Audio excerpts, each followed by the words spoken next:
Hello, everyone. Welcome to the study room where we delve into the lessons of the Bible that we can apply to our lives today. I'm Abimbola, and today we'll be exploring Genesis chapter 34. In this chapter, we encounter a tragic event involving Dinah, the daughter of Jacob and Leah. She was sexually assaulted by a man named Shechem, the son of a powerful ruler. Now, let's uncover the valuable lessons from this story.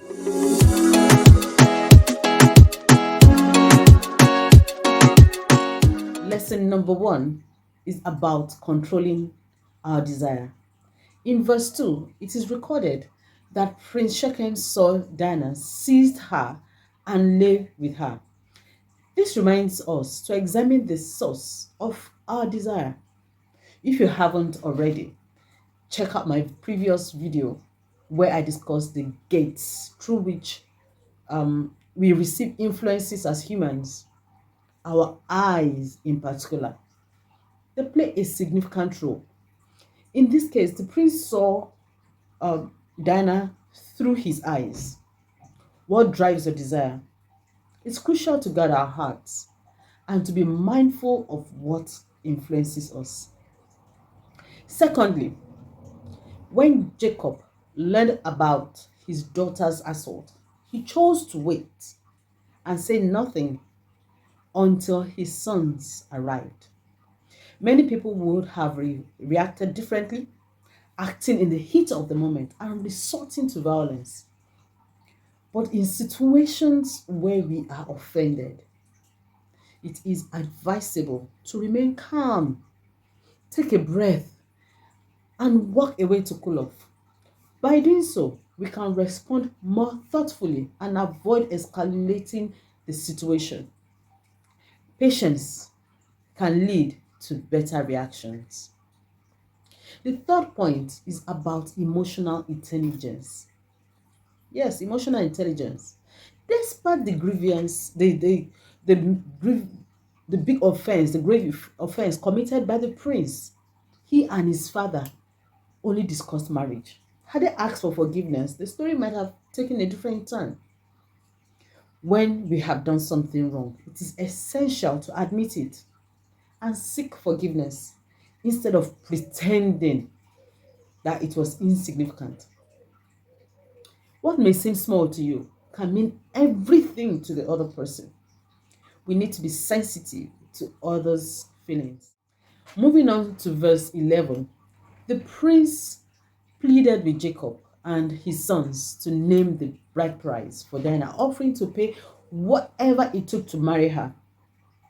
This raises an important question. Are you in a desperate situation? It's crucial to pause and reassess why you find yourself in that corner.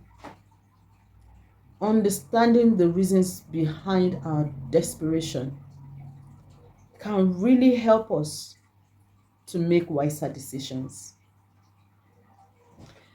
Let's now turn our attention to verse 13. Jacob's sons answered Shechem and his father with lies. They were angry and had a plan.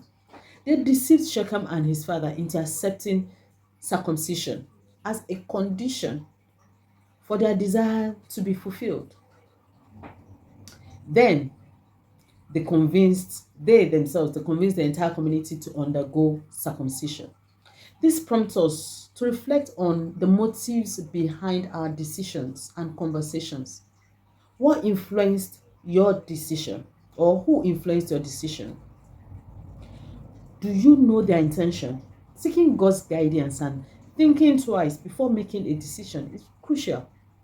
Let's avoid rushing into situations that may have unforeseen circumstances. When I got to verse 26, I was shocked to discover that Diana was still in Shechem's house while the conversation about marriage was still going on. What are you holding on to that may attract the enemy's attack?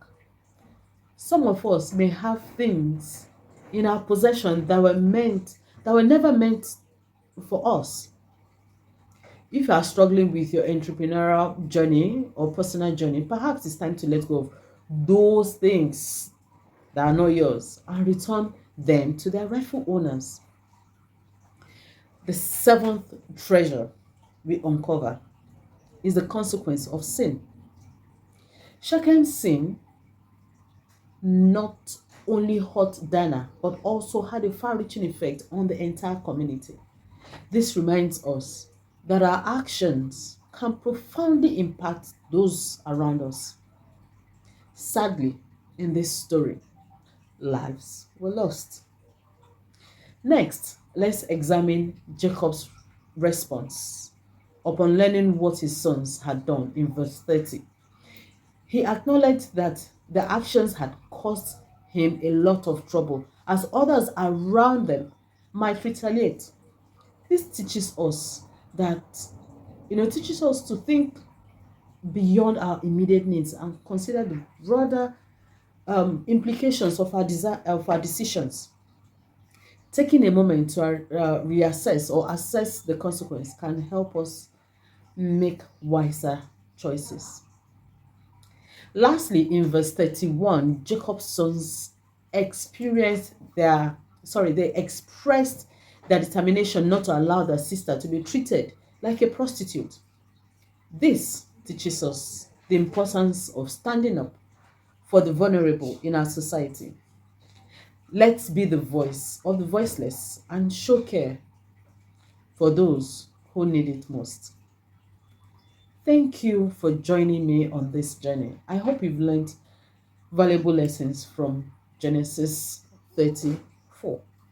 Remember to like, share, subscribe, and click on the notification button to stay updated. See you next time, and may God bless you.